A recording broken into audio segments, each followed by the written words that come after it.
What's up, everybody? I am Travis, I'm Dizzle J. and welcome to another episode of this freaking show. It is the weekly podcast with a little bit of something and a whole lot of nothing. The same weekly podcast that is brought to you by CarterComics.com. It's your one-stop shop for all your comic needs, whether it be graded or raw. Carter Comics has got them all.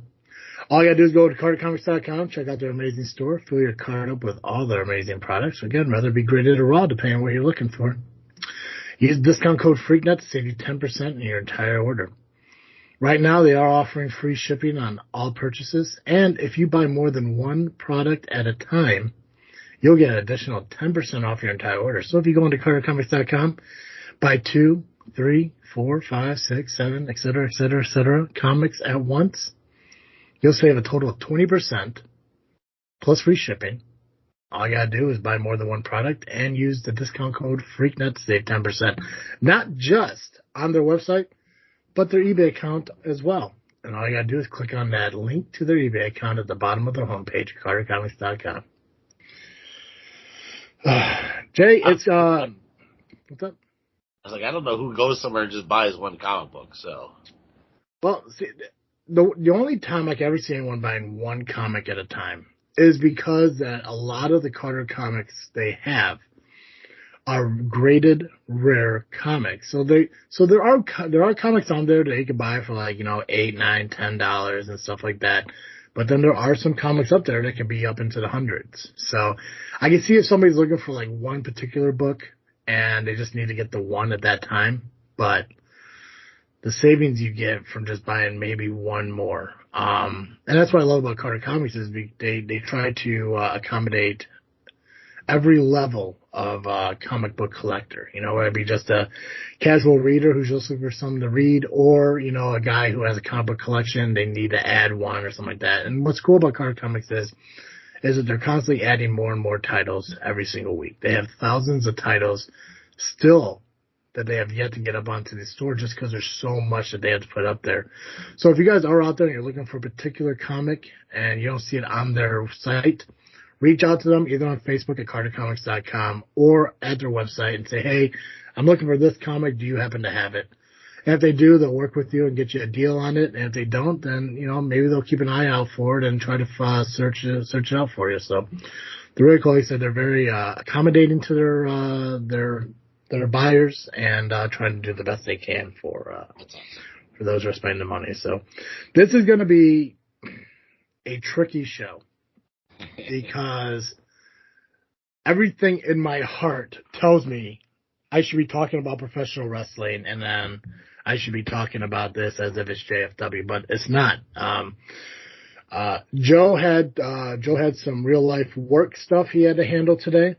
So he wasn't available to meet up with me, which is totally fine. It's understandable. And I reached out to my longtime friend and even longtime co-host of the Just Freakin Wrestling podcast, Dizzle J, to come aboard and share with me the experience of this freaking show. That's awesome. I like it. I've been looking forward to this. But next time, hopefully, Joe will be around too. Yeah. Even last night when I told my buddy, I was like, I got to make sure not to turn this into like the second hour of just Freakin Wrestling. I'm going to tell you right now, like just trying to do the intro different, it was a challenge because in my mind I'm like, and the thing is too, is like, so what I always try to do on this freaking show, and for those of you who have listened, over the course of the last couple of years and, Jay, even you, is once in a while I will do an intro and once in a while we'll just do a cold open and dive right into it. And I was like, I want to do the cold open for at least for a little bit. Obviously it's a new season. We got a brand new theme song that we're using and we're doing the video now and I want to try doing the intros as much as possible. Once in a while I may do a cold open, but today I at least wanted to do, the intro part of it and honestly, talking about, the sponsor of this podcast, I almost said Just Freakin Wrestling, but luckily I kept it straight. And, realistically, I should just say that, a proud sponsor of Freak Net Studios as a whole, but, I want to give credit to the podcast when credit's due. So, I want to take an opportunity to kind of introduce everyone to who Dizzle J is. DJ has been a friend of mine, I want to say at least for the last probably 18 years, if that. It seems like a really long time, but it doesn't at the same time. You know what I mean? Well, so, and I remember I was going through photos on Facebook a while back. I was trying to find one particular photo from when I was younger, and I eventually did find it. It was from a concert I went to back in 2010. But I kept scrolling and everything, and I came across the photos of the wrestling show that we went to with Tim, Becca, and Liz, like way back when. Oh. And to sit there and realize, like, holy shit, that's how long it's been. But I mentioned it through my tirade over on JFW that we have known each other, and a lot of it comes from McDonald's. Yep. But I don't remember. Like, we knew each other through McDonald's, but we never really worked together at McDonald's. No, I think we met through people at McDonald's, and that was the common divider. Denominator? In those pictures, you're talking babyface Trav in those. Yeah, you're talking about common denominator? Yeah. Common divider, like we're separate and shit? Well, I mean, if we didn't know people at McDonald's, we probably wouldn't have met as early as we did. No, and a lot of it, I think a lot of that is obviously your brother Chad, and the pay-per-views we used to watch over at his apartment. Yeah. I think we met through there. Matt is another one that we knew, and yeah, it's weird because I knew Chad. I met Chad a lot sooner than I did you. I met Chad, and I think when I started working at McDonald's, what was it, 2005? I think it was when I got my first job at McDonald's, and that was when who's the Claxton kid that worked there? Tim. Yeah. Tim was like an assistant manager. I think your brother was maybe just a lead or maybe something like that. I think Chad over there was assistant manager and probably would have been Kelly was the GM. Kelly was the GM. And then I just remember Chad and Tim. Tim was the one that did my interview. Tim Claxton was one. I guess I shouldn't say last names, but it doesn't matter. He doesn't work there anymore. He hasn't worked there in decades. But Tim was the one that did my interview. So I just don't remember whose title was what. I do remember Chad being general manager after a while, after Kelly left and everything. But I don't remember what their titles were when I officially started at McDonald's. And I think at that time you were managing the Mantino one. I would have been on Midnights at that time. Okay. So, yeah. That's probably where I fucking met you. It was like when I was hanging out with Chad one night, and it was his ex-wife was a manager on nights in Mantino, and she called Chad saying that nobody showed up for work, and somehow I got sucked into working nights at Mantino McDonald's. I don't think I ever got paid for that either. Now that I'm thinking about it, but it was a weird concept that, working McDonald's, which granted I know from my personal opinion, I don't know about you. Obviously, with you being in the manager roles and everything, you are a salary employee. So, whatever hours you work, you got paid, 58, you got paid for 50, but you probably worked like 60, 70, 80. We got paid for 45. 45, but you still worked 60, 70, 80, yeah. Shit like that. So you guys got screwed out more than I did. But I remember there were times where I would come in and work. I remember one time I worked a 19-hour shift Saturday of the fair. I think it was 19 hours. I came in and worked like 6 a.m. until close. Fuck that. Yeah, and they gave me 2 breaks, because it was technically 2 shifts or whatever the fuck it was. And it's the weirdest thing, because your brother, I love Chad, but he fucked me so fucking bad on that one. I know a lot of the stories from there, bro. So yeah, I get it. It's been long enough, and no one's going to get in trouble for this. I'm sure it'll be fine. But I remember working that 19-hour shift, and that was after I already worked 36 hours that week. Oh, Jesus. And I know your brother he was the one that was in charge of times and schedules and hours and all that shit. So he had to have been the assistant manager at that time. And he was telling me, because I worked the 19 hours, I was awarded by 15 of those hours were going to be, because I worked 19 total hours, I only needed 4 for 40. Like those other 15 will roll over into next week, and then I'll have that much time off next week. Which at the time, I was like, oh, that sounds awesome. I only got to work, 25 hours next week. Fuck yeah.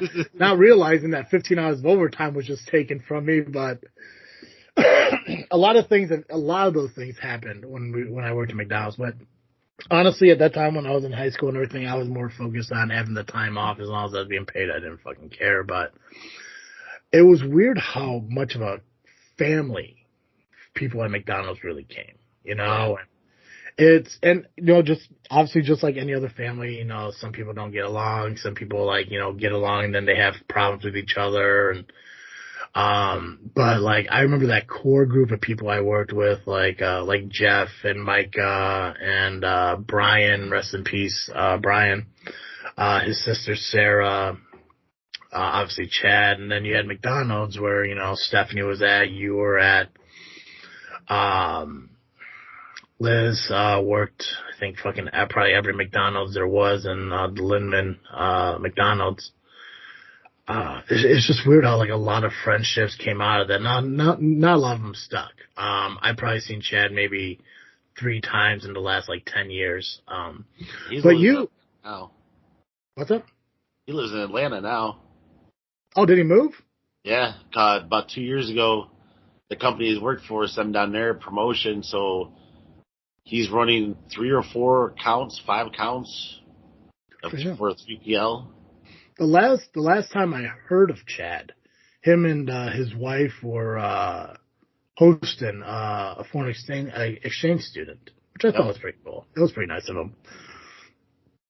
Which I mean, it's awesome, remembering, the kind of guy Chad was and everything. Just it never really seemed like the kind of person I know the kind of person he was, just didn't seem like the kind of person he was, because it always seemed like he had this weird idea of, this is who I am, but this is not what I want people to see me as.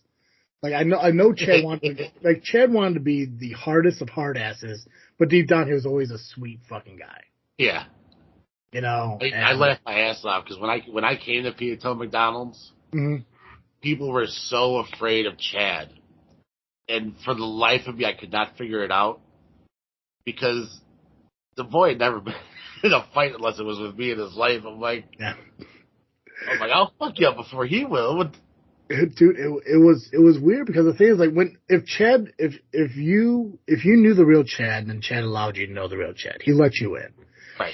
I think pro wrestling did that. I think our fondness for wrestling, because I do remember a lot of times, like whenever I worked, it was always me, Jeff, Micah, Chad, or it was like me, Jeff, Chad, and I think Danielle at that time, like whoever was working front. It was always like me and Jeff and Chad. And I think Chad liked working with me because all we did is talk about wrestling. I mean, I remember there were times like even after the store closed, we would drive around Tuesday nights, garbage night, and just start picking up shit for like the wrestling company we were going to start up, and what was it, Suburban Wrestling Society or whatever the hell we were calling it, just we had all this shit. It was stored at McDonald's in the back by the dumpster. I remember there was one day me and Jason. I don't know if you remember Jason. Yeah. I let him choke slam me through a table while we were on break, and that was a little messed up. But the stories that can be told by McDonald's are fucking endless. There's so many about them, some good, some bad. But like I said, like a lot of cool friendships came out of it, and at least one stuck the longest, and that's the one I have with you. And one of the things I do want to talk about on this show is about how really JFW came to be. How that idea came and everything. And I don't know if you remembered, if you want to tell the story or if you just want me to do it. That way I'm not the only one talking this entire time. But I remember us talking. I think I wanted to do something with one of my other friends, and I was talking to you about it, and then we started talking wrestling. I'm pretty sure we were at the bar. Yeah, Ralph. We were at Route 50 North, and you mentioned something about doing a podcast with a buddy of yours that involved drugs and music. I'm pretty sure it was movies, but okay. No, it was, no, I know for a fact it was music. 100% I know it was music. Yeah, because at the time he was Nasty Nate, and I was still going by Fat Man, so we were going to call it the Fat Nasty Show. And it just never took off. And then I know me and you talked about the wrestling, and then we kept talking about it, and then like, fuck it, we got to make it happen. Yeah, I actually have the photo still from the night that we talked about wrestling, that we talked about this podcast. I didn't know there was a photo. Oh yeah. It was, I mean, it was a selfie. I mean, it was, just, two dudes taking pictures of themselves at a bar like, normal people do. But yeah, no, I remember we were sitting there talking because we were talking about podcasting, and yes, you brought up the idea that you and a buddy were going to do a podcast. I know it was about music because I remember like Kurt Cobain and Jimi Hendrix and all them being talked about, and stuff like that. And I was like, that's a pretty cool fucking idea, It's like, why the hell not, try to do something like that. And then we started talking about wrestling, and we were just sitting at the bar, bullshit about what's been going on TV, what's going on, about some of the old indie shows we used to go to, and participate in. Yeah, and doing the backyard shit and all that, and then the idea was just to do a podcast like this, and it was supposed to be you, me, and Alan. Yep. Was going to be the third guy on it and everything, and he takes credit for the name Just Freakin' Wrestling, which I mean I'm finally giving him the name because it does sound like something he would have come up with. Which I'm not, I won't take credit away from him if he said he came up with it. He came up with it. I don't remember the name of it. I just remember we did have a. I messaged you over the photo if you wanted to look at it. There was a 3-way call. We were talking about like what we're going to talk about, what we're going to do, and I remember there was a point where I said like all we're going to do is just talk about freaking wrestling. We're just going to talk about freaking wrestling. And he's like, well, we'll just call it Just Freaking Wrestling, and I was fine with it, and obviously we came up with some logo ideas, and we had the current one that we have that just ended up being a doodle that I made on a Post-it note at work one day, and it'll probably be, it's definitely going to be the logo. Granted, a lot of people think it says Jew. It doesn't. But that logo will probably outlast the podcast if the podcast ever was to go under. But, we went to our first wrestling show together in years, which was Southland Championship Wrestling down in Shabans, and that was in, it was near the end of May. SCW first? Yeah. Yes, it was. Oh. Why, what did you think it was? I thought it was the bowling alley. With the... in Valparaiso? Yeah. No, it was not. Huh? Nope, because we went to the SCW show before we even started the podcast. Like, I think it was the end of May of 17, we went to SCW. Then we started the podcast in June of 17, and I believe that bowling alley show in Valparaiso was later on this summer, like I'm thinking like July or August or something like that. Because I remember the whole plan was we're going to talk about televised wrestling. We're talking about WWE, AEW was starting up, but I think actually at that time it was just like AEW wasn't even a thing. Yeah, so it was like WWE, TNA, Impact Wrestling. We'll throw in New Japan and shit like that, and AEW became a part of it and all that shit. But we also wanted to talk about independent wrestling because at that time there wasn't a whole lot of independent wrestling shows. At least from what I thought. Obviously doing this for the last 7 years. Yeah. Yeah. There's been a lot of shows.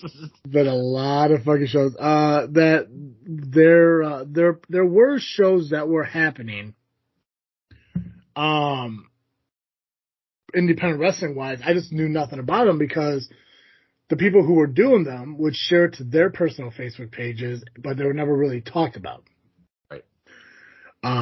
Over time, a lot more podcasts have started up. A lot more podcasts have gone on. Steve Arendt, who hosts the Power Hour along with C-Red and Rachel and Rion Skills and Pac-Man, they started out, I think Steve and Sierra started as a different podcast back in that day. They formed it into the Power Hour.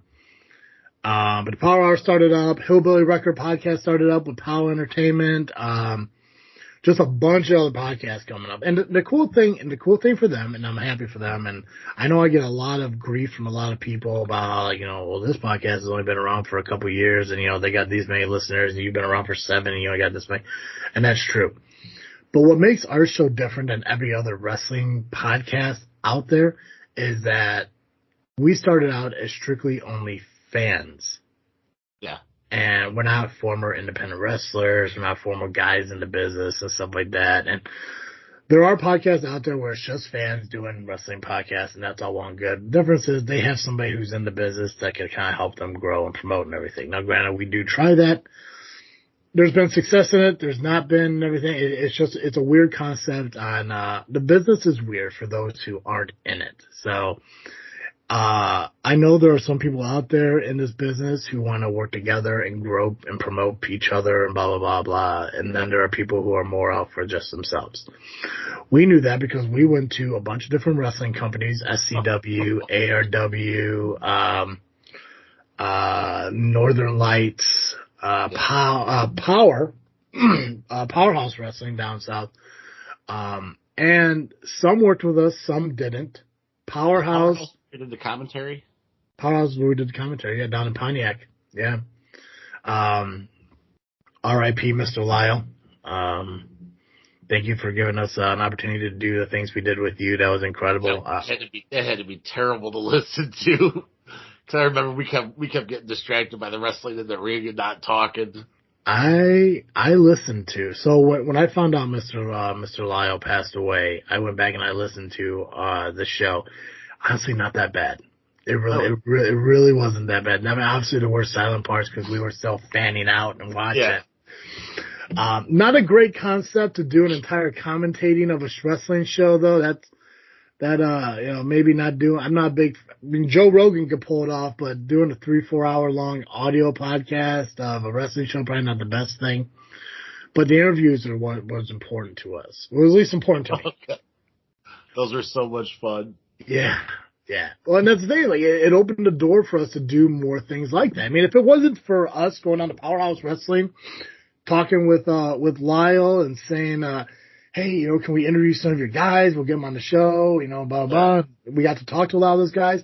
And that rolled into us doing that same stuff with SCW and, being able to, interview the guys at the school and, being a little bit involved in storylines, like when they did the ARW feud and, you were the SCW guy and I was the ARW guy and we were able to kind of, be part of something like that. Back and forth. Yeah, I mean, the podcast opened up a lot of opportunities for us and everything, and I'm happy with everything we've done the last 7 years. Granted, you weren't around for a chunk of that, and we don't gotta get into why, but you weren't around, and there was always a struggle on how would it move forward and how would it stay going and everything. Because the thing is, and I don't want to take away from anything that any of my co-hosts have done. Dally obviously was there when you were still there. After you left, Dally kind of helped out. Steve, Superfan Steve stuck around or joined up and helped out. Nubby, or Amazing Turtle, however you guys know him, came over and helped out, and Pac-Man I invited on and everything. And there were ways that I found, and again, I'm not going to take away from anyone who was or is a co-host on this show. But no matter who was on this show and what I did the JFW with, it wasn't the same as when we did it when we first started out. Sitting in my office around a card table with one microphone, just talking about wrestling and just bullshitting for an hour, hour 15, hour 20, whatever it was, getting ready to, trying to get the show released and out before we head out the door to the next wrestling show. And it's been an amazing experience. And when you left, it sucked. I understood it.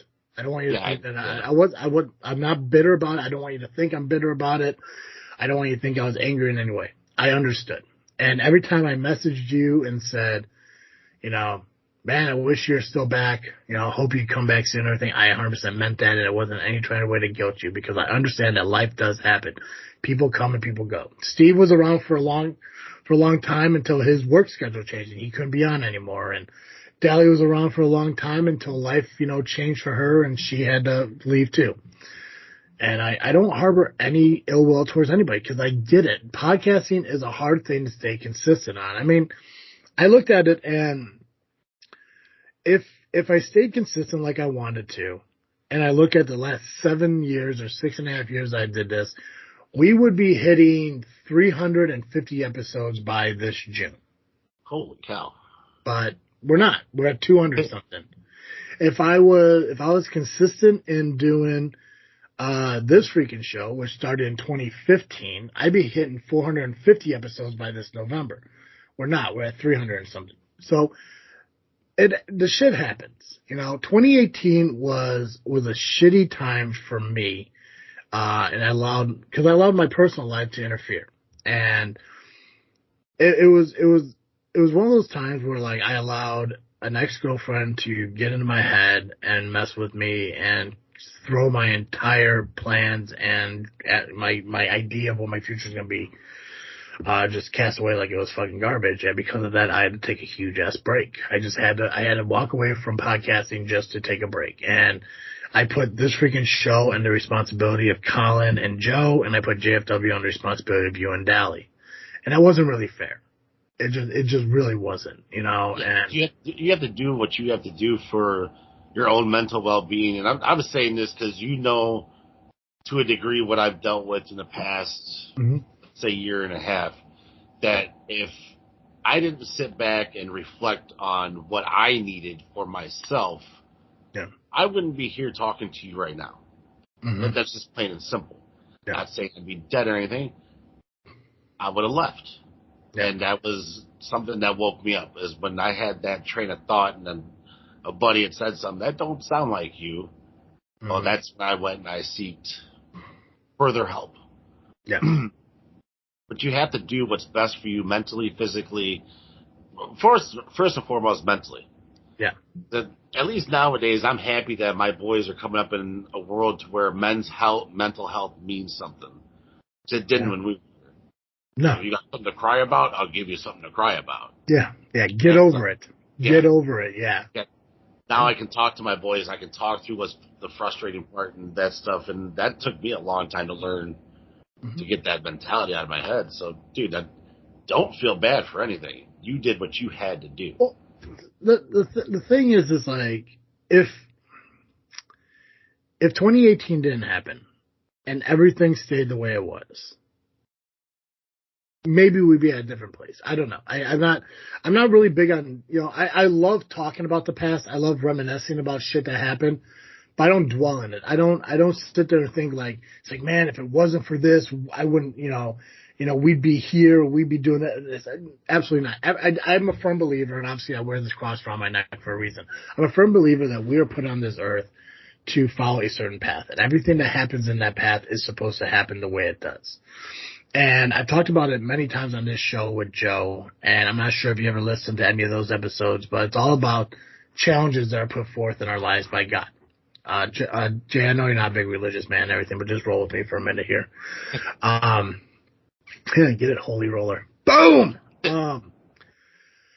But I do believe that God puts challenges in our lives to determine how strong, to show us how strong we truly are in this world. Because a lot of people have self-doubts on what we're capable of handling. Nobody is a bigger critic of you than you are.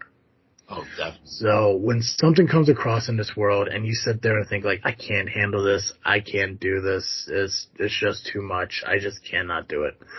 And some of those people take the most extreme route and, they take a pretty hard exit, if you will. Yeah.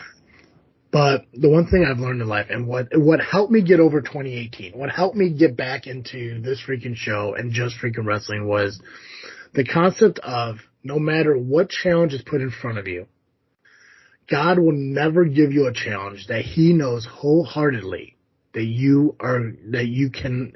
He doesn't give you a challenge that you can't handle. Pretty much, He never gives you more than you can handle. That he knows how strong you truly are. The problem is you don't know how strong you truly are. And I know that. Yeah, and I know a lot of people, they sit there and they question like certain thing God does, like, certain people dying at certain times, and people getting taken out of this world way too soon and shit like that, and I get that the world's an unfair place to live, especially when things like that happen. Things happen every single day that we're not prepared for, and they can be small little things like where the fuck are my car keys, or or to the extreme as somebody passing away in a car accident or an overdose or from suicide or whatever. Not to air your dirty laundry or anything, but you have a son who has medical conditions, and people can sit there and look at that like why would God do that to a child? Shit like that. And I can understand that. Like, there's not everything in this world makes sense. Nothing ever does. And you have the right and the ability to curse out God for anything that you believe he is at fault for. There are times where I get pissed and I'm like, dude, what the fuck? And I'm sitting there and, I do. I complain to the big guy from time to time too. Not one person in this world can say they've never done that. If you've ever said, Jesus Christ, what the fuck, God damn it, and everything, you're not yelling at the situation. You're yelling at the guy who put you in the situation. Dude, come on. Right? Like, you kidding me, dude? You kidding me, Holmes? But the thing is, like, he wants you to be a better you. So he gives you these challenges because there are moments where, and you ever notice, like, when I was a big guy, or well, I am a big dude, but I was one of those guys that would always say, when it rains, it pours. When something bad happens, there's always a trickle effect of more and more shit happening. When you can figure out how to overcome those feelings and realize, hey, you know what? This is just a bump in the road. This isn't a fucking sinkhole. It's just a pothole. This isn't the end of the road. I just gotta take a left turn, and just fucking keep moving. And ever since I started doing that, I felt a lot better about how life is. And I haven't gone through extreme struggles like some people have. So I'm not gonna put myself in the same level as people who have really, really struggled. But I mean, there have been times where I have been depressed, and it has been, 9 times out of 10, it's a financial reason. I have a good job. I end up losing the job. I got to pay my bills. That's my biggest struggle. Below that, relationships. And yeah, I would love to be in a relationship. I'd love to meet somebody that I could, build a life with and have a family with and everything. And yeah, I believe wholeheartedly that time will come down the road and everything. I will find the right person to do that. But that's never been my life sucks kind of feeling. The situation, yes, but money has always been the biggest problem for me. And I can sit there and I can think, like, here I am, I'm laid off, I'm out of a job, I'm not making money, I'm going to lose the house, I'm not going to be able to keep the lights on. Thank God the car's paid off because at least me and the dog could live in that, and, just that mindset. And one day I woke up and I realized to myself, like, what if I lose the house? The fucking house.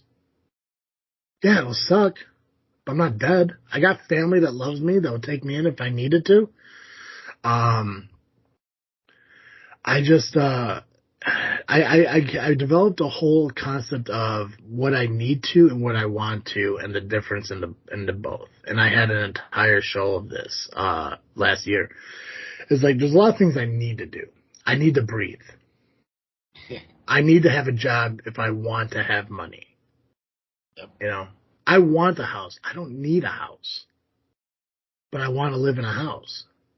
And one of the things, like, it came down to is, like, and the podcast was part of that thought. Like, do I want the podcast or do I need the podcast? And for a brief period of time, there was a whole thought of, I need it because I need a way to express what I'm going through. And then it kind of turned into, I want this because I want a place that I could express myself. And I think that's where this freaking show started changing. It started going from, hey, let's talk about this current movie that's coming out, and hey, have you checked out what's going on with, what's going on with this person, to my life is shit and I want to talk about it for a moment. And once we started doing that, the messages I started getting from people was like, dude, I know exactly what you're going through. And I think that's what people don't realize as much, is that we all go through shit, but we're not the only ones going through it. And to find those people to go out and talk to about it, it's an incredible thing, because that's another thing that I believe that God shows us, is like, you're going through some shit. You're fully capable of overcoming all that shit. You have the strength to overcome all of this. And you don't have to do it alone. There's a number in your phone. There's a name on your Facebook. There's somebody out there that you can shoot a call to, and you can send a text to, and you can just say, hey, I'm not feeling okay. And I think a lot of people, and you hit the nail on the head, back then, couldn't do that shit. No. No, your friend. If you're a man, you take care of it yourself. Yeah, because if you ever did that, your friends will call you a pussy. Yeah. Or women will call you, not a man. Yeah. Yeah. You're not the kind of guy I'm looking for. I need a piece of shit that's want to slap me around when I get lippy. What's up? The biggest thing for me in this past year was my relationships with my family got that much better, because I was able to, once I sought the help that I got. Yeah. And I did go to counseling and stuff like that. I needed it. I guess I got to that point in my life, but the relationship between me and my brother, me and my aunt and uncle, my mom, my grandfather, all that stuff just increased so much. Yeah. That's what I was able to rely on. Even to this day, I talk to my mom, if not every day, every other day.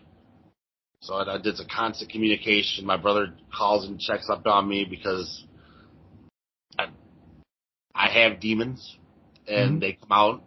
They want to play sometimes, and I have to be able to check them.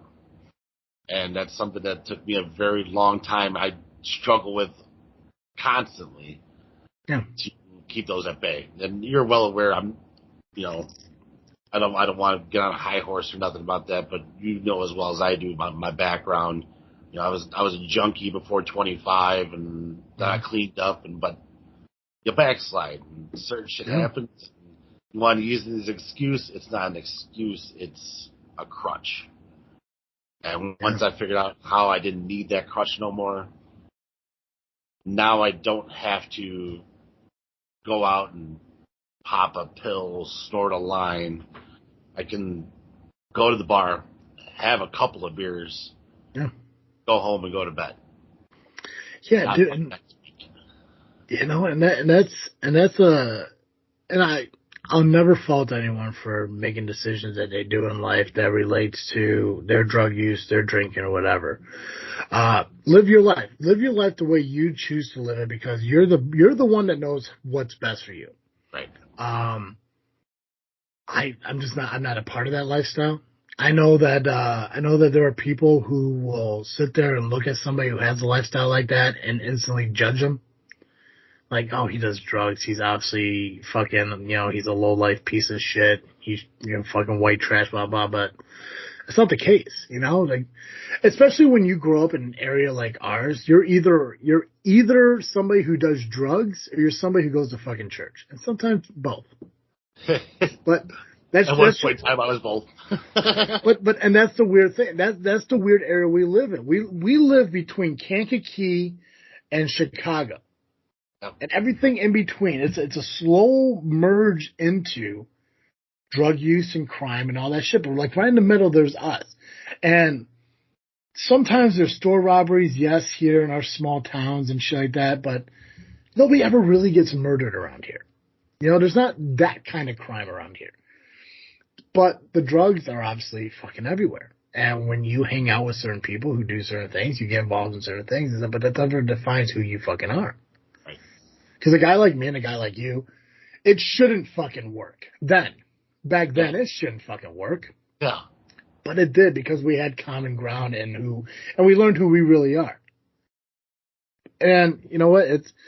I'm not going to say that, I don't want to sit here and say that I'm proud of you because you become a better person, because you're still the same person. But you definitely seem like you improved your mindset on life, and I'm happy for that. You know, I know, like, because the thing is, like, after you left JFW, it wasn't like we were still hanging out. We still got together. You know, I don't go to the same bar you go to. I rarely go to bars now. I mean, I still haven't had a drink since December 30th. So it's like, I just say that on the show. Yeah. So I just really don't go out, you know, and it wasn't because I was mad at you. It's just we had different lives and we had shit going on. You know, you got kids, and at the time you had a relationship you were working on and everything. And I was just more focused on what do I need to do to, you know, get ready for, you know, the, you know, Freaky Cemetery tours coming up in September, and, you know, what days can I record this freaking show with Joe, or, you know, what shows are coming up at JFW. I mean, I submerged myself into a hobby that I love doing. And I do feel like there were times where I was neglecting our friendship. And at that point, that's when I would reach out and everything and say, hey, you ready to come back and everything? Because I didn't know what else to fucking say. Like, you know, like, hey, how's the dick swinging? You know, it's like, no. I think what's nice about us is that we're like one of those, okay, we haven't seen each other for 2 years, but when we see each other, it's, hey, fuck you. No, it's, dude, this is what's been going on. It picks up from where it left off, and it starts to do. It's not one of those, I have to call them every day. I don't have a lot of friends that I talk to every day. In fact, I don't have any that I talk to every day. I see some guys once a week, some guys once every 6 months. I mean, it's probably been at least a year, maybe 2, that I've actually seen you in person. It's a long time, yeah. I mean, like I said, man, I think visually right now, this is the first time I've seen you probably since the beginning of the pandemic. You know, maybe. Oh, no. We did the wrestling show. We did a wrestling show? When? I did the that's right. Oh, yeah, that's right. Yeah. I guess that was the last time I physically saw you. Yeah, okay, yeah, that's right. We did. I forgot all about that. My memory is shit. My memory is like your drug use. Comes and goes. That's what memory. Yeah. I got the memory of your drug use. That's what it is. Yeah. But yeah, man, it's a goofy thing, but you're absolutely right. It's like, you know, and the thing is, like, I don't realize the time that passes. Like, when I sit there and think, like, the last time you were on the show, obviously before you came back, was like 2021. Yeah. I didn't realize that was, you know, nearly 3 years since you've been on this show.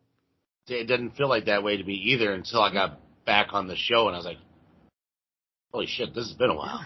Yeah, it's...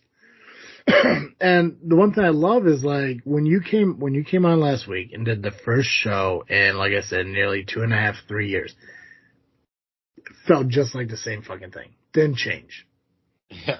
I mean, the only difference is we're doing it over Skype now instead of doing it in person, but, you know, we're getting it done. That's the thing. You know, we found a way to make this work. And again, it just jumps into 2.5, 3 years, whatever the fuck. I think it was maybe May or June of 2021, whatever the fuck it was. We're able to pick it right up and just do the exact same fucking thing. We made out an hour 45 like it was nothing, and that was awesome because like it just felt so natural. But again, we have that where as Pac-Man and Nubby, and not to take anything away from those guys, but we have background. So we're comfortable with one another to be able to say whatever we want in front of one another, and then know damn well if we say something stupid to one another, the other one's gonna fucking just get you. Yeah. Because that's just the way it is. You know. Yeah.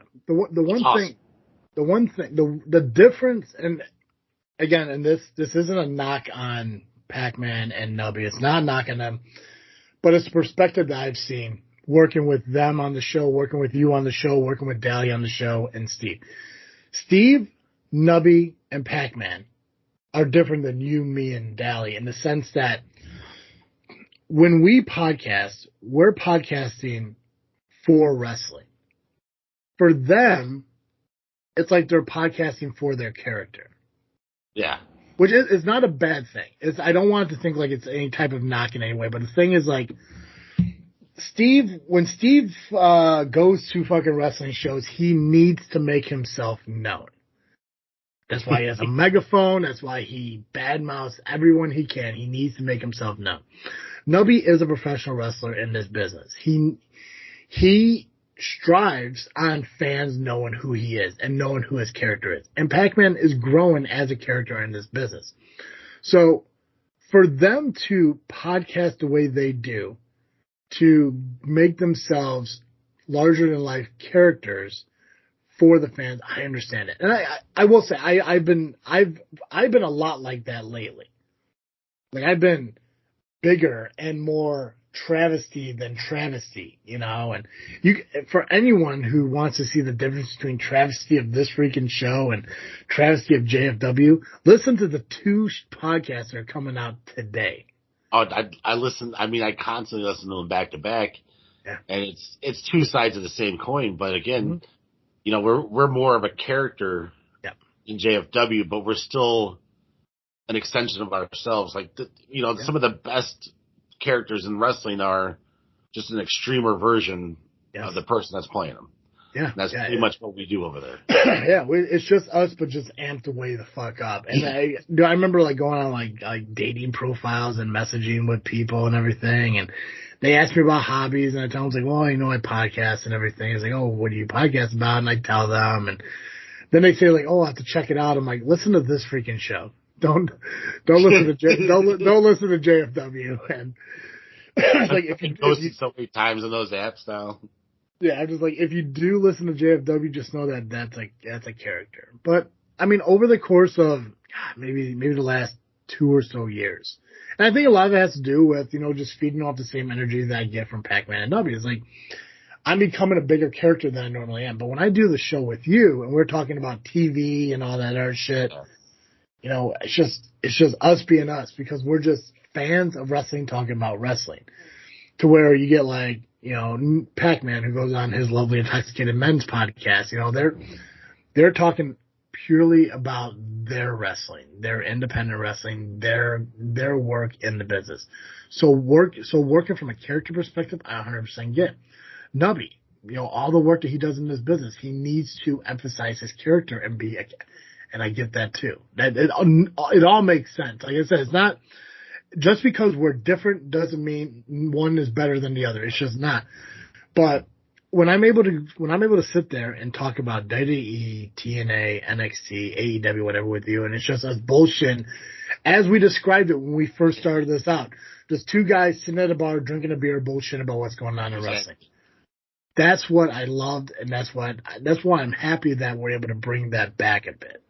Obviously, this show, we emphasized a little bit of the story with me and Nubby, and I went to that extreme a little bit, but once that was all said and done, then we can get back into what we were back in 2017. But see, that also made sense for us to cover that because I've said on Just Freakin' Wrestling that I do listen to Just Freakin' Wrestling. Mm-hmm.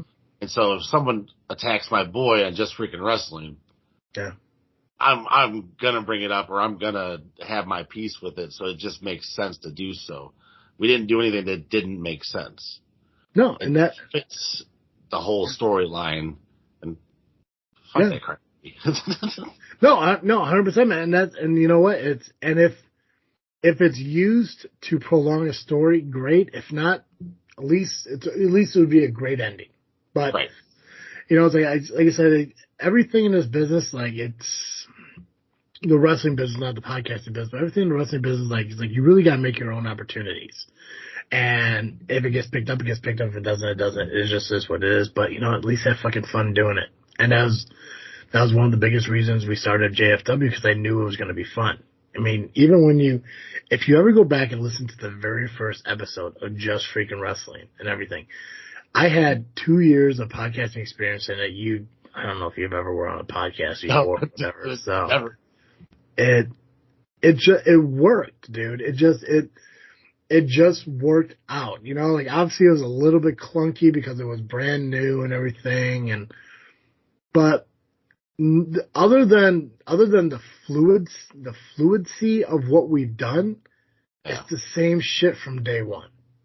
Yeah, I can tell. I remember doing it, and then I paused a couple times and come back, do that, and when I'd come back, and all of a sudden it felt a little easier. And it got easier, just like when we were going to the shows and at first trying to talk to these guys who in our minds are bigger than life, because we watched them. You saw me mark out to Brian Cage, and I marked out like a little girl. Yeah. But to meet these people and talk to them, it got easier and easier. Yeah. Well, fuck yeah, it was hard, man. Why do you think I had you do it? I don't want to talk to people. Like, are you kidding me? I'll be honest with you, bro. When I said, hey, man, you'd be a lot better to sell this to people, why don't you take care of it? It wasn't because I believed you're better at it. I just didn't want to do it. I'll be honest with you now. I mean, 7 years in, I guess I can be honest with you. Yeah, hey, whatever. It worked. It you know, and I am a people person. You said like McDonald's. I learned a lot of how to speak to people with McDonald's, and that's something I do give McDonald's a lot of credit for, is my training and stuff like that. The money, but the training I got was great, and it applies and helps me out to this day. Yeah. So, and I wish there were ways to get, everyone back on board with Just Freakin' Wrestling. Because like I said, everyone brought a little bit something different. I do wish Dally could come back. I wish Steve could come back, at least from time to time and everything. But I get that, they got lives that they got to live and everything. But I do believe, and I don't know if she'd ever admitted or ever, credited and everything, but I do believe JFW helped Dally a little bit more. I think it did too, because she was really, really shy when she first started. And then you can kind of see her evolve too as she did it more and more. Yeah. She never accepted the fun I would have with her, though. The joke, like the jokes and everything. I think there were times where she really felt that, the things I was saying were supposed to be negative and actually picking on her and everything. I really wish that. I don't believe she does now. We still stay in touch. Obviously, she works the SCW shows, and we still talk from time to time and talk about life, and everything with her is, a lot better day in and day out. And I wish nothing but the best for her. And I guess it's a weird song, but I'm proud of who she's turning into.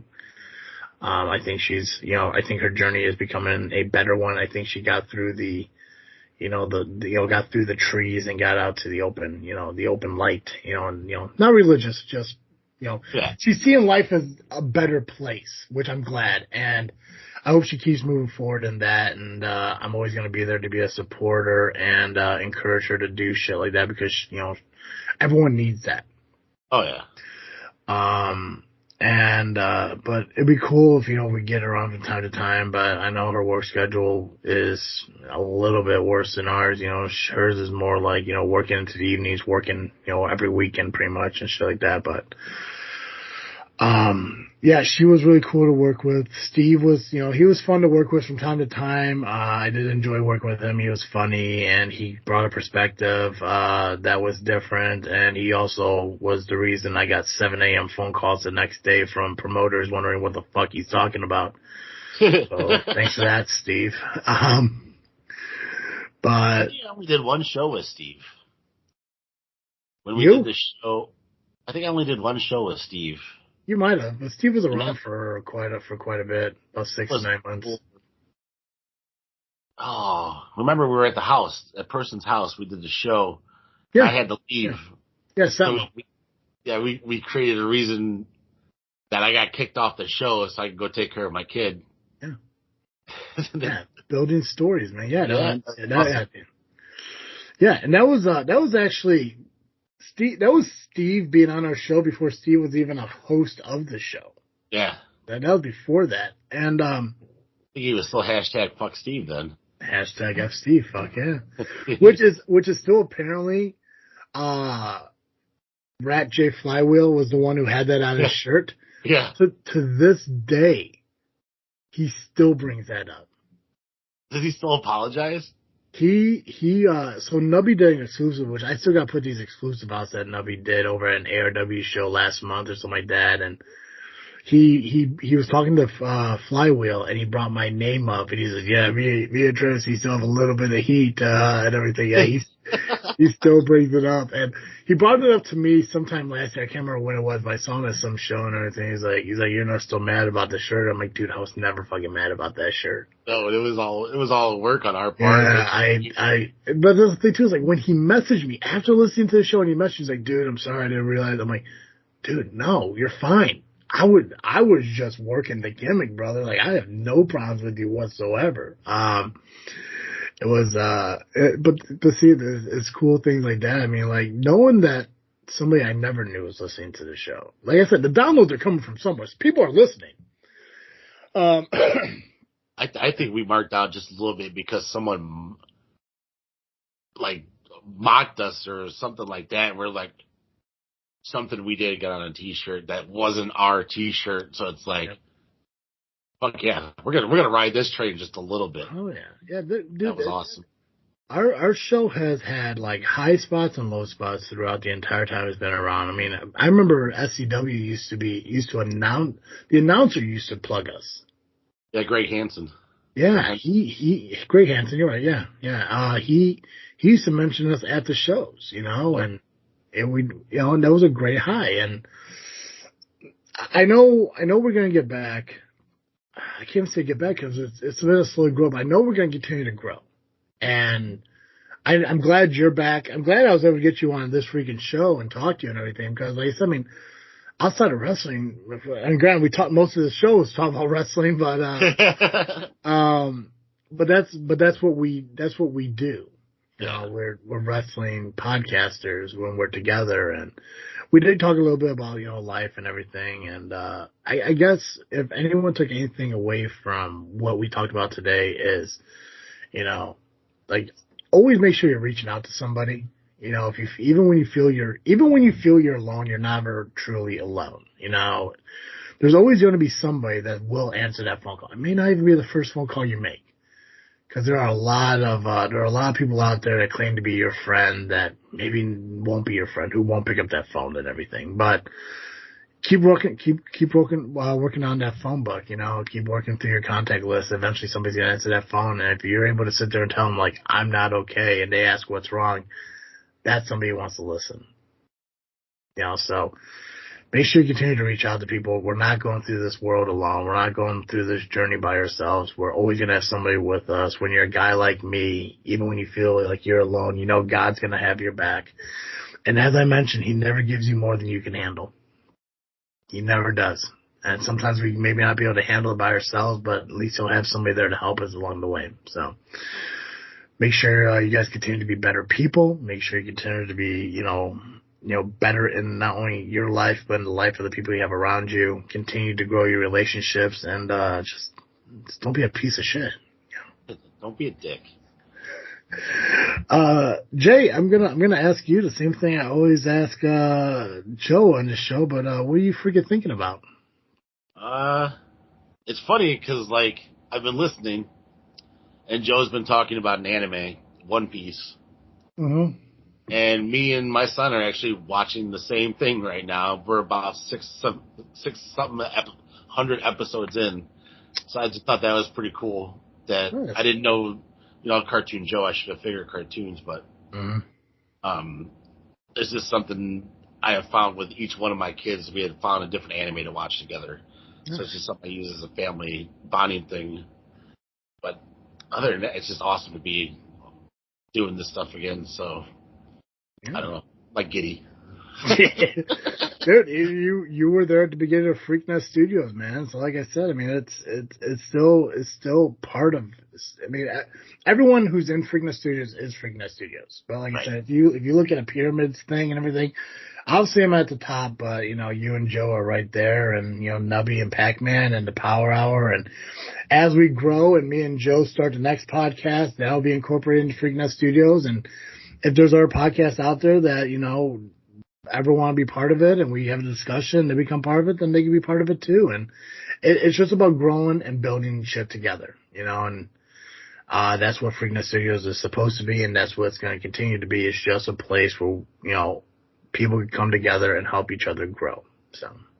So, Travis, yeah, man. What are you freaking thinking? That's okay.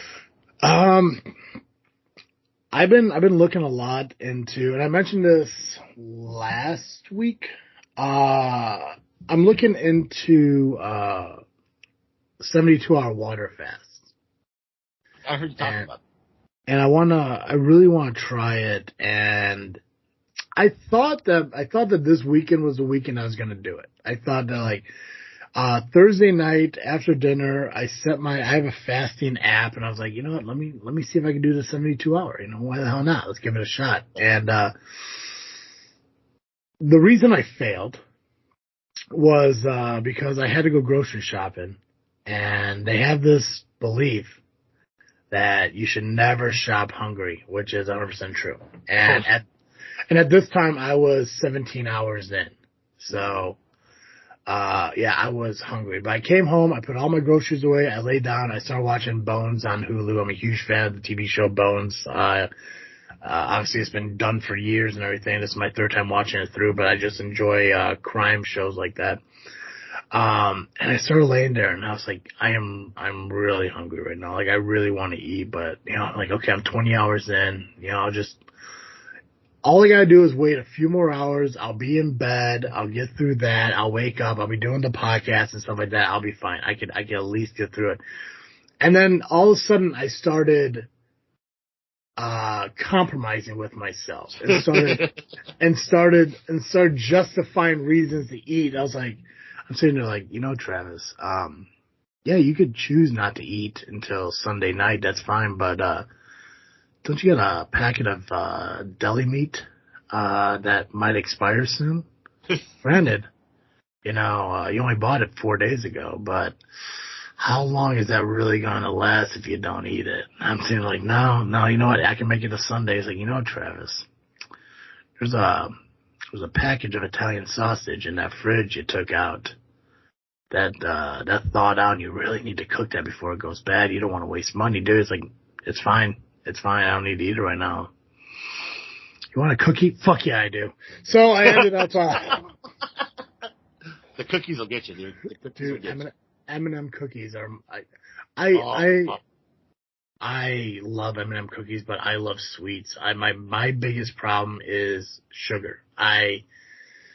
If I could find a way, and I will do this 72-hour fast. I just got to find the right time to actually do it and really truly commit to it. My thought was if I do it over the weekend, it will benefit me from eating less, because if I go to work and if I wake up late and I'm rushing and I can't get my lunch together in time and I got to get out the door so I can make it to work, because I work in Plainfield, so it's a drive. I just end up ordering Jimmy John's for lunch, which is just right there. It's a convenient place. It's convenient and easy and stuff. And so I was like, it's my favorite sandwich shop. Ooh, did you try the Cajun chicken sandwich yet? No, not yet. Ooh, do it. I tried it as a wrap. It was solid. It was very good. So in my mind, I was like, well, I can't do it while working because two reasons. One, there's the worry that I will just order lunch and just have lunch. The other reason is I don't know how I would react to fasting for that long, and I don't want to take the hour drive home and pass out or some shit. Yeah. Something like that. So I'm going to find, I think what I'm going to do is I'm going to slowly keep working towards it. Now, like I said, I made 20 hours yesterday. Today I did have breakfast, so I'm not really going to fast today, but I may fast from tonight and tomorrow afternoon or something like that. And I may, from now until my first vacation, which is going to be my birthday week in May, I'm going to slowly work towards, working on, getting to that 72-hour fast. So I think it comes down to a lot of my problems when it comes to weight loss and dieting and all that shit is, I just say, fuck it, let's do it. And I jump right into it. And there's no prep or preparing or, training for it. It's like, it's like me, getting into a ring and having a wrestling match without, getting a refresher course in wrestling. It's just going to look like shit. I may get through it, but it's just going to be shitty the entire way through. But it's just my practice. So all in all, my focus is I want to do the 72-hour fast. I'm going to build towards it. And in order to do that, I want to get back into fasting. I used to 8-16 fast constantly, and I think I had some success with that, so I'll probably get back to doing that. And I also really want to get back to going to the gym. I think my back is finally feeling better to the point where I might be able to get to the gym and work out, because the last time I went to the gym was months ago, and I was trying to do dumbbell presses on the bench press on the bench, and I couldn't sit up. Like, my back was fucking hurting to the point where I couldn't pull myself up. Did you do physical therapy for your back? I did physical therapy for my back in 2021 when it went out, and I'll never do physical therapy for my back again because insurance only covers a portion of that, and I don't want to be into financial peril like that. Oh, no, don't get me wrong. I'm well aware. I had back surgery, but if you remember the exercises that you did, yes, that'll help out. Like, I still do some to this day because I have to keep my back loose. So here's my problem, and I'm not quite sure what it is, but when my back was hurting back in 2021, it was my sides of my back. This feels like my spine. Oh. So it's a different pain. But what's up? Sciatica? That's what I'm thinking it is, because I know there was a point after my back got better and I went back to work and everything was fine. I started having weird pain in the heel of my foot. Like, I would get up in the morning and there'd just be a pain shooting down my fucking heel, and then that went away, and then everything was fine again. But now I'm having back problems. I think a lot of it does have to do with the fact that I do have an old mattress. I need to get a new mattress. The mattress I have is probably 10, 12 years old. So I am going to probably need to get a newer mattress. And another huge problem with me is I sit around a lot. I sit around when I work. When I'm at the office, I'm at my desk. I'm sitting around a lot. When I'm podcasting, I'm sitting here. When I'm at home, I'm watching TV, and so I'm doing a lot of sitting. So the biggest problem I need to do is I need to get out and get more active, walk around, get to the gym and everything. The weather's getting nicer. I should probably start taking my dog actually for walks and everything around the block. I'm a member at Fit Body U.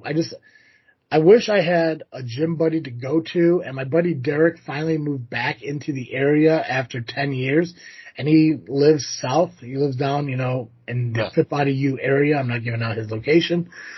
And I'm hoping that once he kind of recovers from his stuff right now, his worry about, his anxiety about being out in public. I'm hoping once he can kind of, I don't want to say fix, but overcomes that, then maybe he could, go to the gym with me and, be a gym buddy, and we could go into evenings during the week and, in the mornings and the weekends and stuff like that. But I definitely need to do something. I need to get in better shape. I still want to have that one wrestling match in my life, but I want to be in shape and trained in order to do it. So, my friend Michelle just started working at Fit Body U. So she's I don't know if she's a vegan or vegetarian, but be aware. But she's not one of those ones that throws it down your face, like, don't eat meat, da da da. But she is a health nut. She's been a supermodel. She used to model for Man Cow. She's been all over the United States and that. And she just moved back. She just had a kid not too long ago. She married? Huh? She married? Nah. Not my type. Well, maybe I'll see her one day. That'd be pretty cool. Dude, Fit Body U is a fantastic place. I recommend anyone who is looking for a gym to go there. It's $25 a month. There's no sign-up fees. There's no cancellation fees. There's no annual fees. It's 24/7. They don't have a locker room per se. I don't know if they're working on building one or what, but they don't have a locker room. They don't have showers and stuff like that. But literally, you just walk in, scan the card, go to work. It's $25 a fucking month for 24/7. And nothing against, like, I mean, I went to Fitness Premier for years and everything, and I enjoyed them and everything, but after a while, it just gets a little bit too pricey. And the fact that you could just walk into a gym like Fit Body U down in Bourbonnais and say, I want a membership, cool, let's sign up, $25 a month, here's your QR card, go do your shit. Yeah. And they constantly adding more and more equipment. I love it. I really wish I made it there more often, but my goal is to do just that, is to make it there more often. I think with right, Newman, yeah. Bobby Blues. Bobby Blues owns Fit Body. I love when he pretends like he recognizes me when I recognize him outside. It is an incredible gym, and I just gotta get myself there and start working out and everything, and it's just all about change. I mean, I also gotta do that. I don't know if you see the DDP yoga specter on the wall, but that's another thing. That's another thing I gotta get back to. Like I said, it's just been weird because the last few months I've been dealing with a lot of back issues, and I think I got those massage guns, and I got these shock therapy things, heating pads and ice pads, and it's just kind of working on loosening my shit up. So it'll get better. I'm confident in it, and who knows, maybe to have a healthier, sexier Travis that could hit on your friend at Fit Body U. There you go. Right. Goals. Jay, I appreciate you coming on here and talking with me and, helping me bust out an episode. And I know I could do it myself, but I'm going to throw it to you because you're a guest. But why don't you tell everyone where they can find Dizzle J? Oh, man, you can find me on Just Freakin Wrestling.